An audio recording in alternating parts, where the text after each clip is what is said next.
नातं सांभाळता सांभाळता कधी समजलंच नाही की त्या नात्याला माझी गरजच उरली नाही।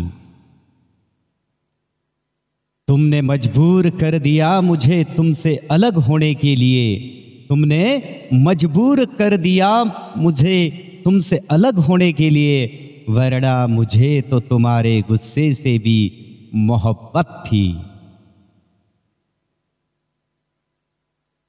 अपमान सहन करून वेगळं होणं, नातं तोडणं हे तर काम कोणीही करू शकतं, पण अपमान सहन करूनही नातं जोडून ठेवणं यासाठी खूप मोठं मन असावं लागतं, जे की प्रत्येकाकडे नसतं।